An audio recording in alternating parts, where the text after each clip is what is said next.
in class at the moment. I think for a lot of the others, I was a bit too quick to jump the gun there. I can always count on the usual suspects to attend class, even on the fourth period on the Friday. Thanks for joining, Tarquin and Lwandu. I see you've done your class test already, Lwandu. Did you know what the results were?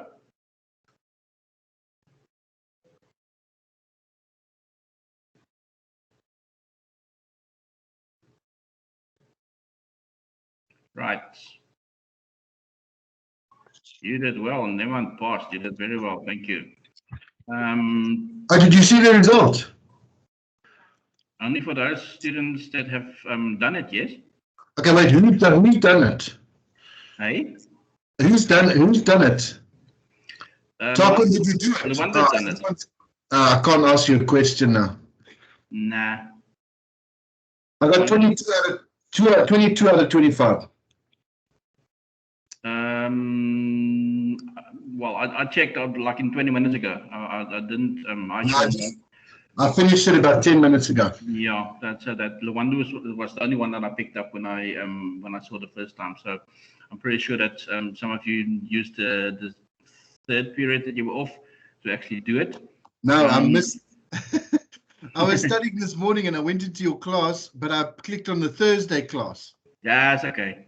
Yes, yeah, and I'm like waiting and waiting. I'm like, did I miss something? Did Jaco say that the thing is, he is not coming in today? I'm like, oh, damn it. Okay, let me study. So, well, as I said, yeah, your results are available immediately, obviously, so you can see if you've passed or not. And then obviously the answers will be available from 12 o'clock tonight. You can see the answers as well. Okay, to the ones that you missed out, but those students have done it already. They've done well. But thanks for doing it. Just a reminder for those who haven't done it. The student said to me, but yeah, I didn't know we are writing a test. No, it's your responsibility to check your timetable.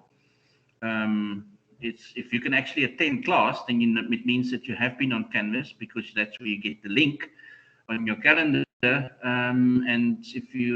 then on the other hand, I've also checked, because that's part of my habit. I do it every morning before class starts, to see when last a student in a particular class have been on Canvas. So in case there are these chancers who say, no, I didn't know this. Well, you didn't know it because A, you weren't in class, or B, you didn't actually go onto Canvas. So I don't know where you found the information to study from, and obviously it will reflect in the results. But more or less, don't worry about that. I just thought it's a quick reminder at the start of the session for those who haven't done it. Welcome everybody. So far we've got Andre, Lwandu, Stanley, and Tarquin and Sean joining us. Always good to have you guys. It's a full male session today. Oh my word, this is new. The boys. Not that there are too many females on the schools anyway. But I know that Theresa was battling with Wi-Fi throughout the week. I'm not sure what the others' excuses are, but you know what? If you're a salesperson or if you're a lecturer, you are going to get some objections. You are going to get some questions, and you have to handle that in a particular way. And what we'll do in this chapter, and I'm pretty sure it's a quite lengthy chapter, but it's not a difficult chapter with processes and methods, and that we can't in different steps. The long and the short, and I've said it before, students, and I'm going to repeat it again now. I'm actually going to ask you, can you remember, while we've got the learning outcomes there on the screen, can you remember, I've said previously, there's a golden rule that applies regardless of who complains, what they complain about, that you have to apply when you deal with an objection from a customer. What's the golden rule that will always help you to handle the objection correctly, regardless of what you're selling and who's complaining? and what Listen. they're complaining about. What's the golden rule? Listen. Listening, it starts with listening. That's a skill that you need to have to be able to.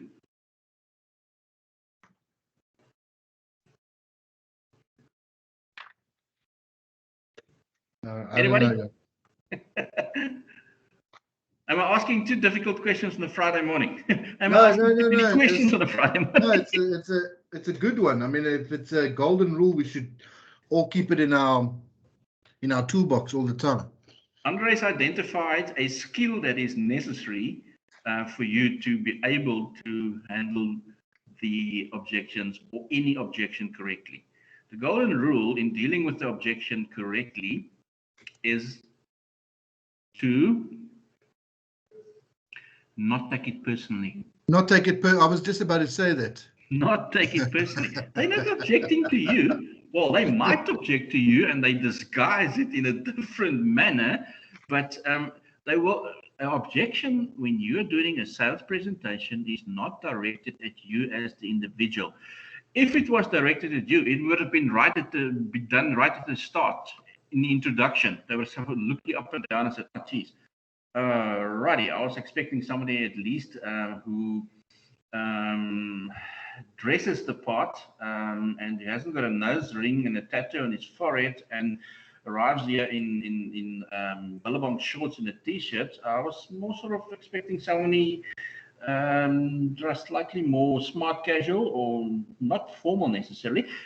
Again, first impression, people, that's not an objection. That is a personal objection. If we don't make that first impression a good one, then immediately you will see it in the reaction of the individual that you are meeting. The objection that we refer to here is when they object about the product. Let's admit Sean again. When they object to the product or the information about the product that you are sharing. Right, in this chapter, we'll be looking at a different, initially, and I think we'll probably only have time today, depending on the interaction among the group. We'll only have time to probably look at the reasons why people object, and then how to prepare to handle objections. Because, as I said, it's a if you look at the number of slides, it appears to be a very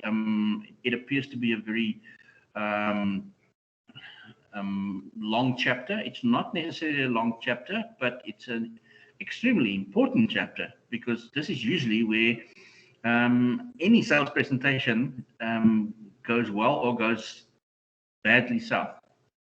Because if you don't handle objection correctly, like we have identified and Andre said, it indicates to the customer that you haven't listened to them in the first place, and you're not taking them seriously, or you don't know what you're talking about.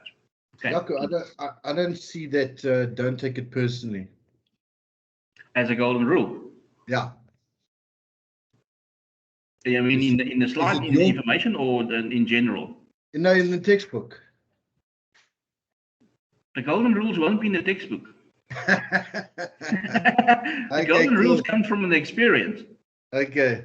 You'll find somewhere, Andre, it's not as a one of the why do people complain and how do we handle those complaints. It's not among one of those, but in previous chapters earlier, as we prepared for the steps of the selling cycle that we are going through one by one or chapter by chapter now. We have rated, I think there's I'll get back to you on Monday exactly what page it is. There is in the textbook, but it's not in this particular chapter. Right. Let's delve right into it. We know, people, that one of the big issues is that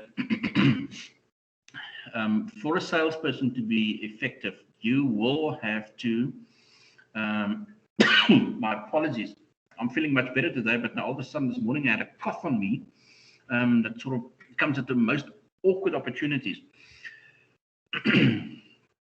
for you to be good at sales, and you get that with you're not born with it. You get that through experience. You develop the ability to read a crowd, to read your audience, to pick up on those non-verbal cues. And because you have toned that specific skill, it helps you to be open and receptive for any questions. As a matter of fact, and I said in the previous session this morning, some salespeople actually see that as the challenge. They want customers who complain. They want customers who object, because that's for them, that's the challenge, to actually see, right, okay, I've got somebody that I can actually persuade, that somebody who's serious about this, about the product that I'm offering, because that's exactly what it is. You'll see later on in the chapter, we'll repeat it many times, that one of the reasons why people object is because they need more information. Excuse me, you haven't been clear enough, and therefore they need more information. It might be that they haven't been paying attention either. Remember, that can also be the case. But then your presentation is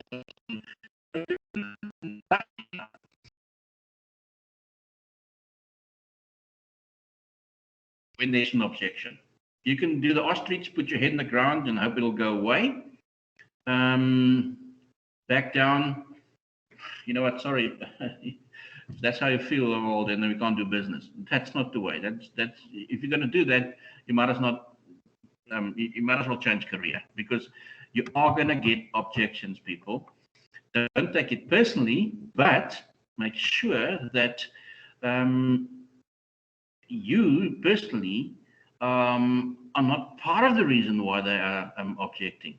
Okay, as I said, it might the personal objection would start much earlier in the conversation, right? Start of the conversation.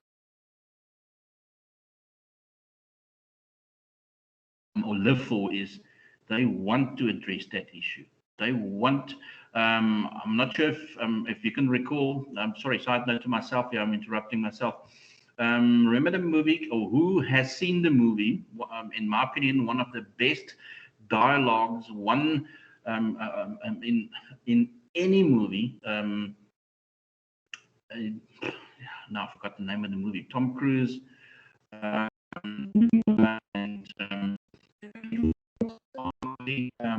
Jerry Maguire. He was investigating the death of one of the troops, and Jack Nicholson was the commanding officer of that particular unit. Geez, I'll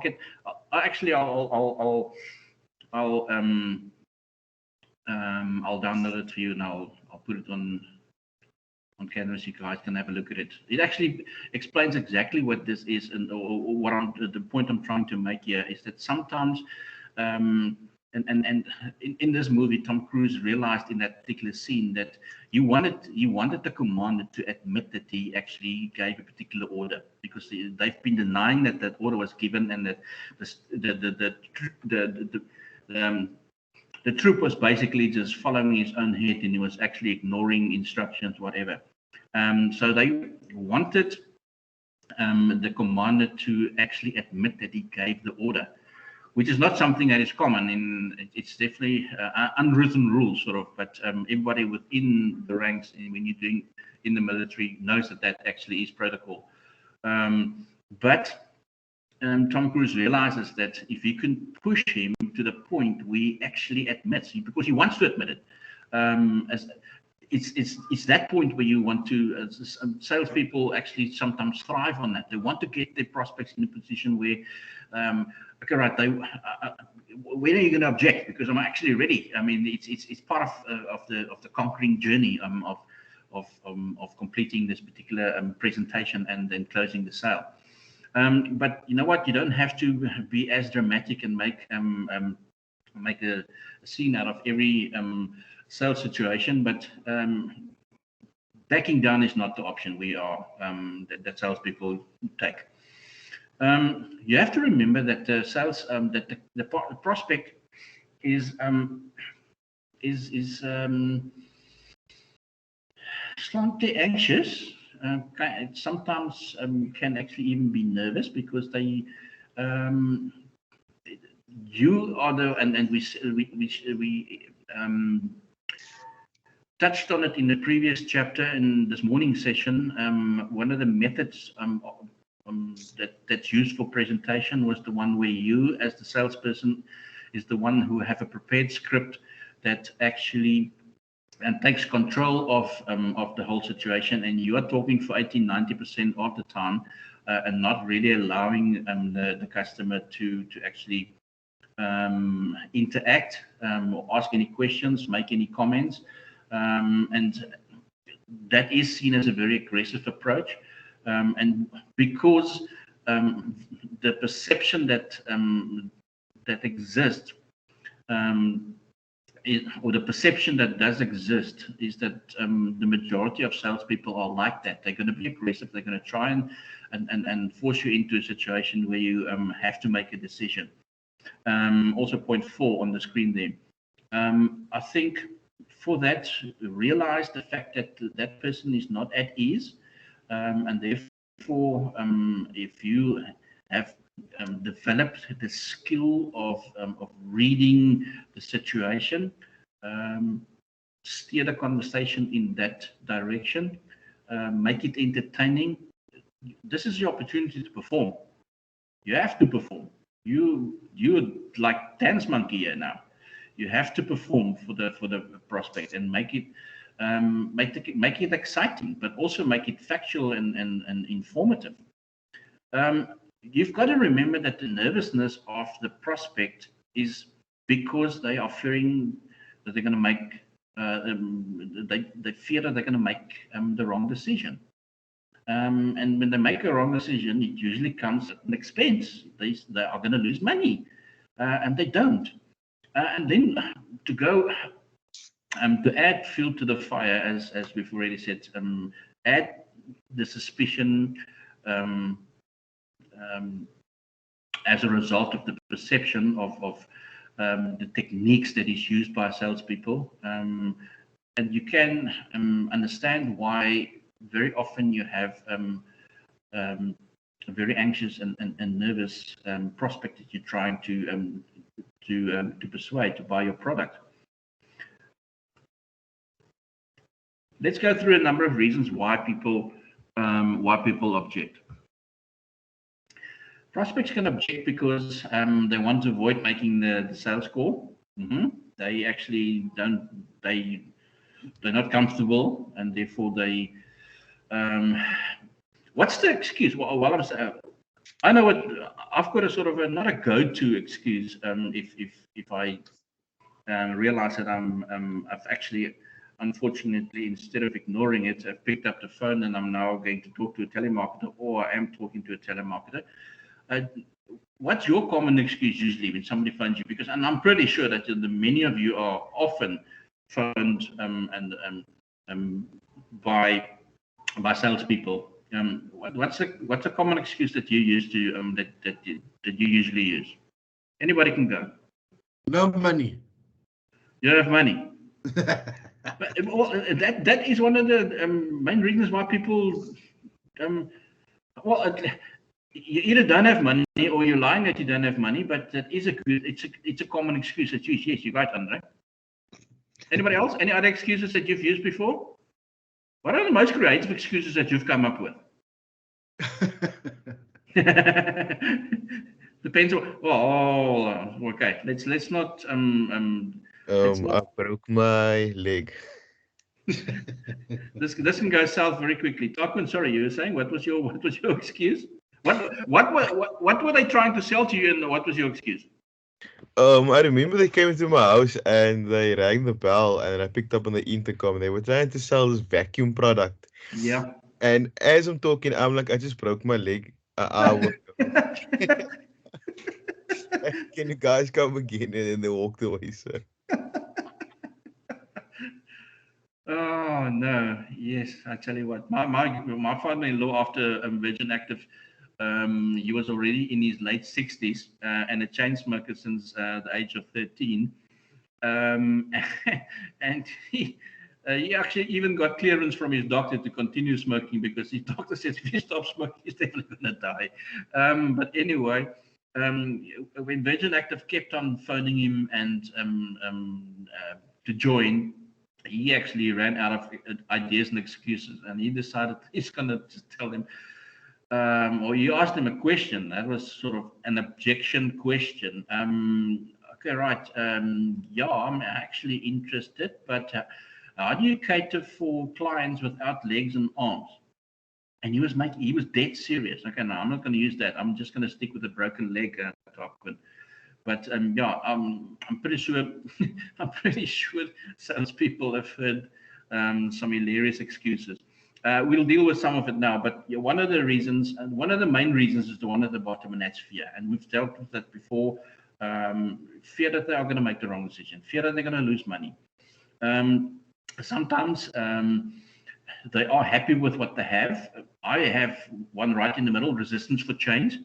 I am not resistant to change, but I'm very happy with my current supplier, and I'm not going to just change for an extra $5. The effort that you have to go through and the relationship that you have to now build again with a new supplier. In my case specifically, I'm talking here about insurance.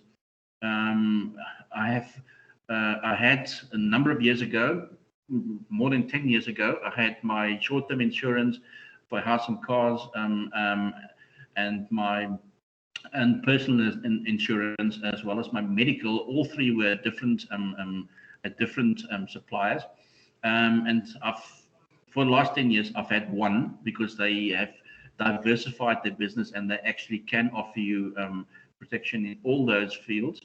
And it makes it easier because I've got one broker to deal with, I've got one company to deal with. So if somebody now, and I have recently been approached by many competitors for this particular business, and you know what, as tempting as the offers sometimes are, it's just that trouble of going through everything and just to change for an extra couple of bucks, and you're not exactly sure if it's actually going to really be such a big benefit to you in the long run. It might end up being very much the same. People sometimes object and don't want to engage in a transaction because they're just not ready for change.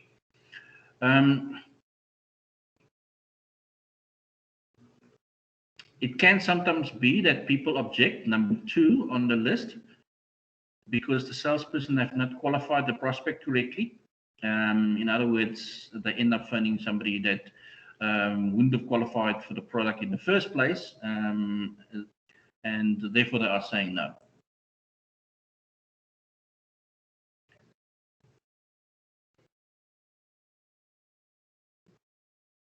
Like Andre said earlier on this morning,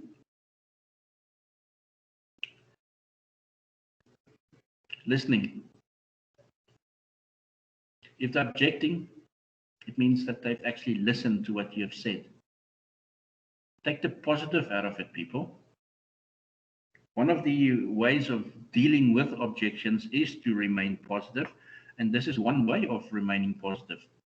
By reminding yourself that the fact that the prospect is actually objecting, actually asking a question, and not 100% convinced that what you've said is actually what they want, is an indication that they have actually paid attention, that they've listened to what you said.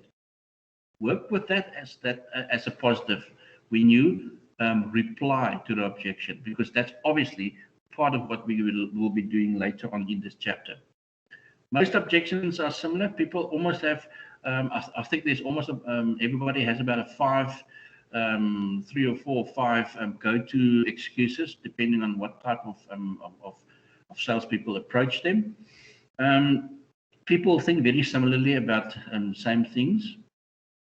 Therefore, you'll find that many prospects have the same kind of a similar type of objections.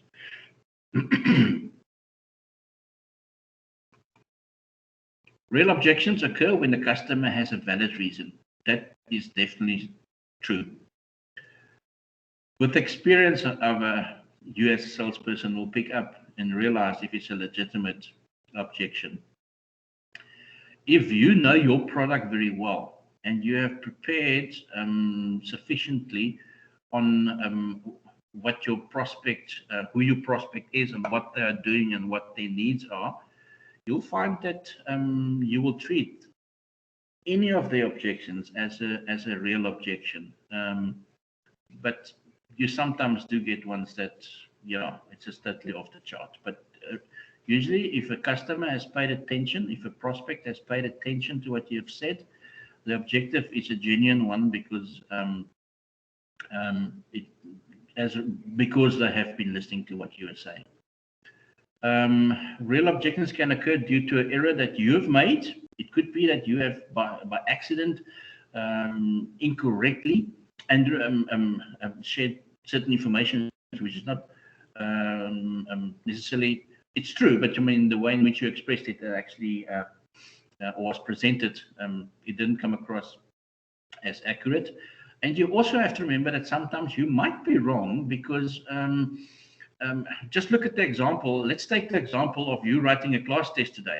I went online 20 minutes before the course started, before this session started, and one student has written the class test. And that's why I was, in my opinion, there was only one that has written. Somebody has done it, has written it since. So by the time that the class started, and I haven't checked again, more people have done it.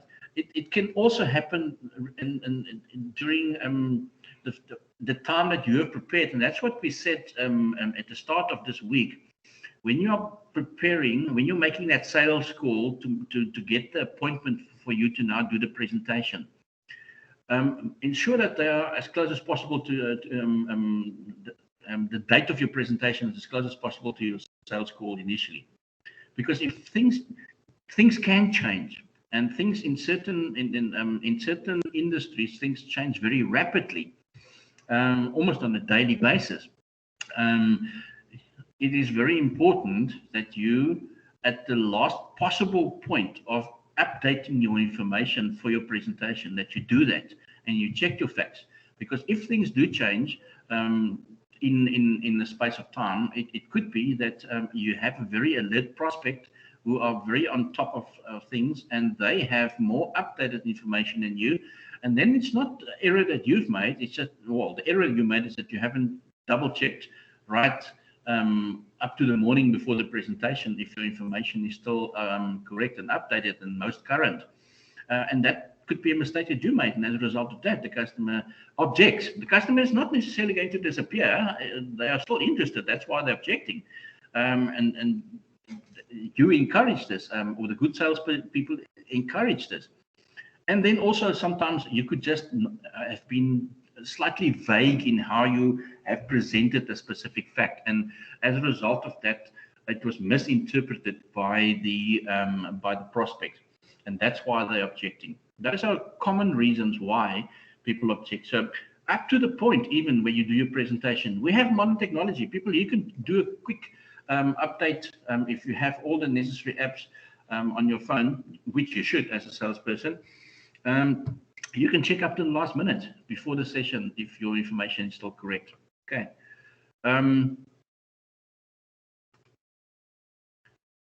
Let's go through a list of common objections that people have.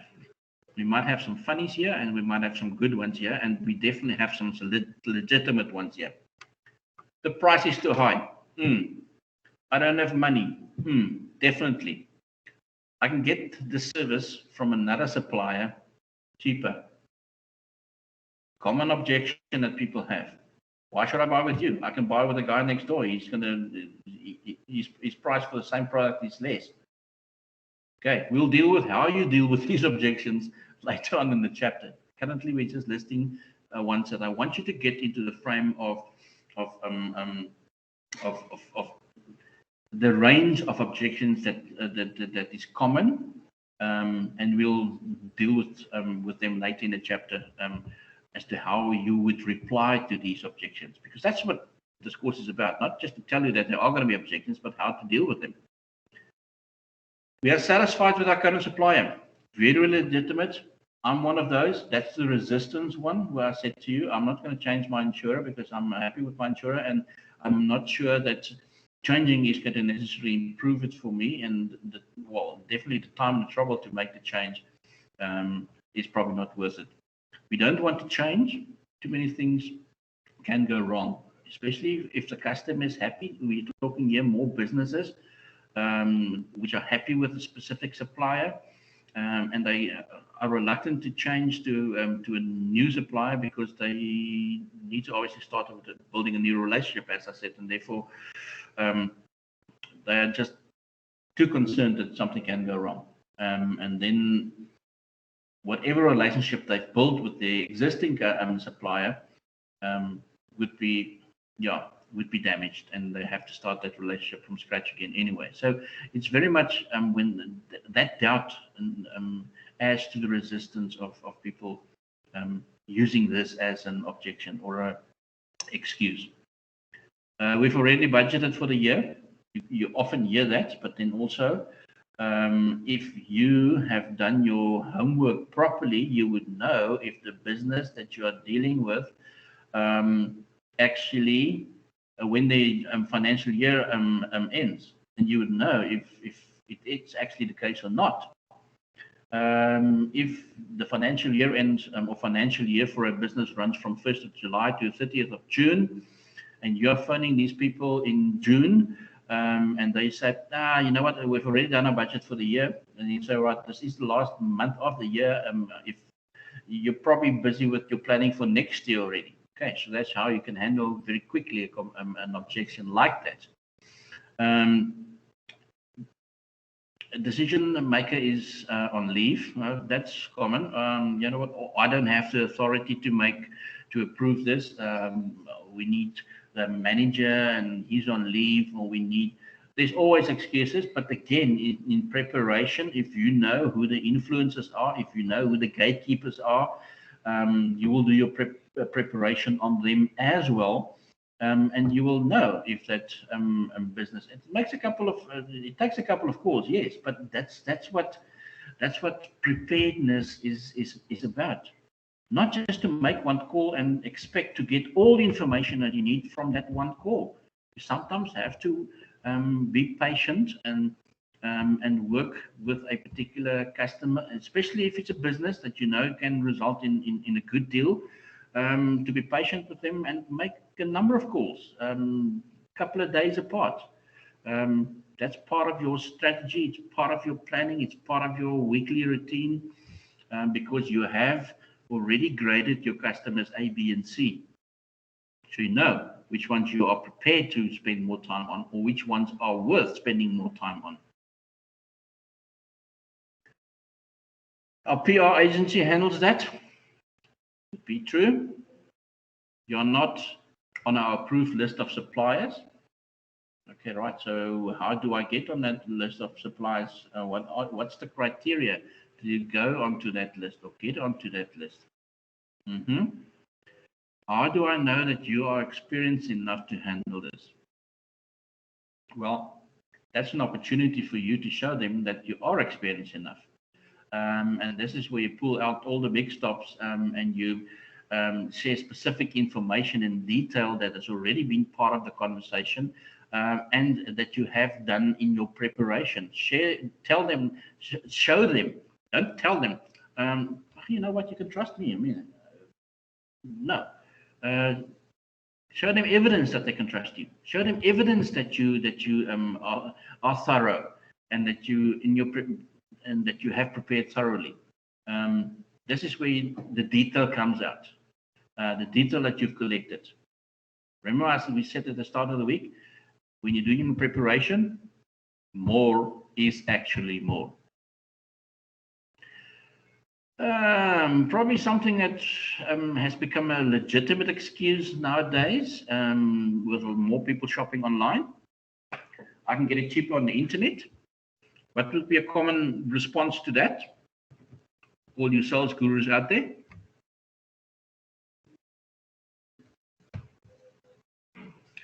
How would you commonly reply to something like that? If somebody says, you know what, I hear what you're saying, but I can get it cheaper on the internet. My response to that would be, what about the services behind it? I mean, depending on what product. I mean, we don't know what product it is.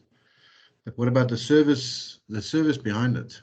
How are you going to get and maybe focus also on your own distribution channels and Right, sir. I mean, I hear what you're saying, but internet, we know that sometimes your distribution, the delivery process is not that reliable. We deliver to your door. So if you order today, we can actually deliver it to you tomorrow. Focus on those positives in how you can actually, because what's the reason why people shop on the internet? What's the main reason why people shop on the internet and not go into a shop? Convenience. Huh? Convenience, yes. So your reply would be based around that. They're shopping on the internet because it's convenient for them. Now, if it's convenient for them, what sort of convenience could you offer them?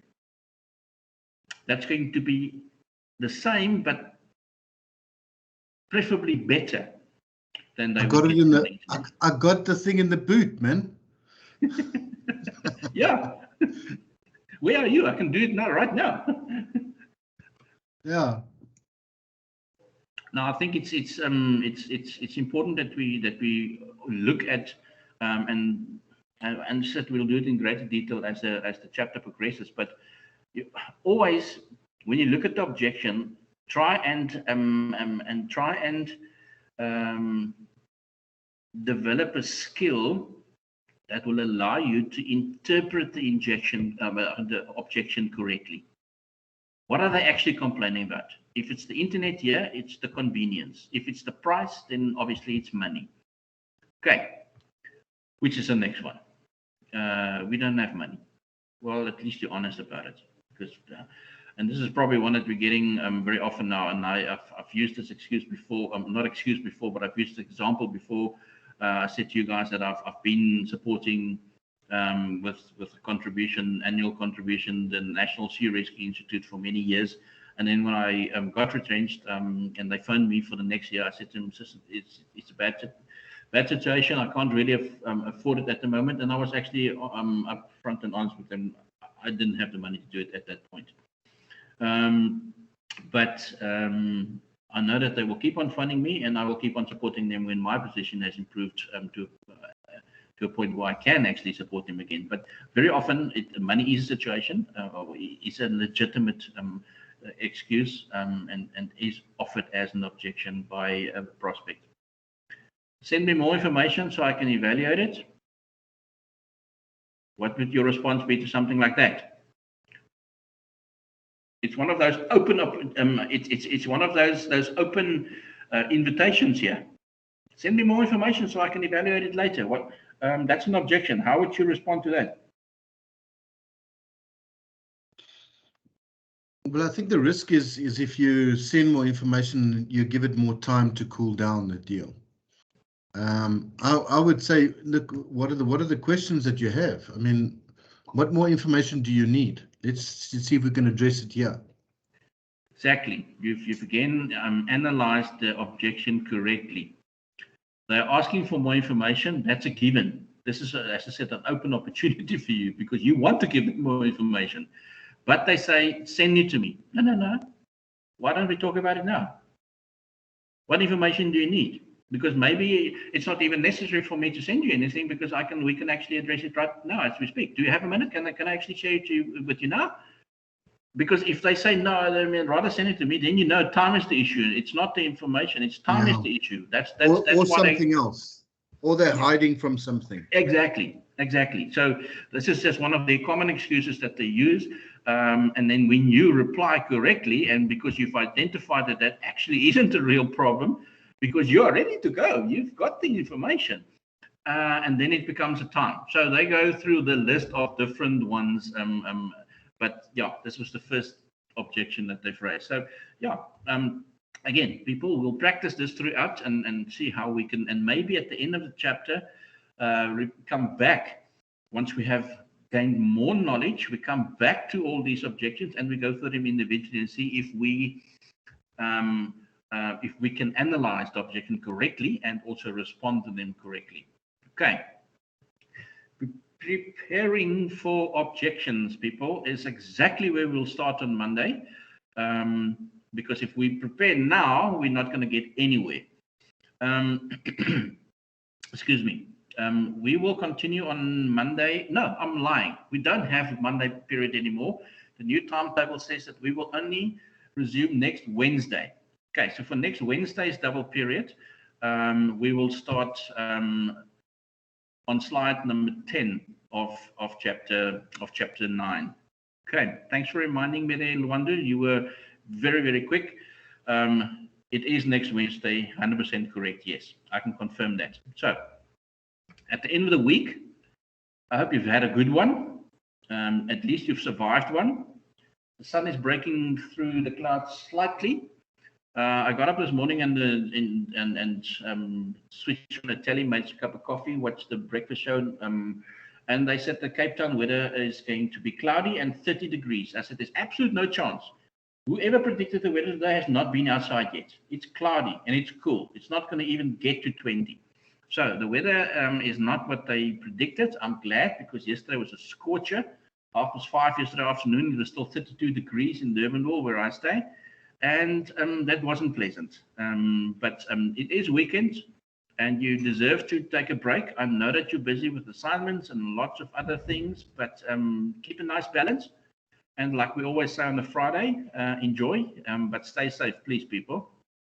Have a good one, everybody, whatever your plans are. Thanks, Yaki. You too, man. Okay, until we see you again on Wednesday, or chat again on Wednesday. Okay, cheers. Keep well, everybody.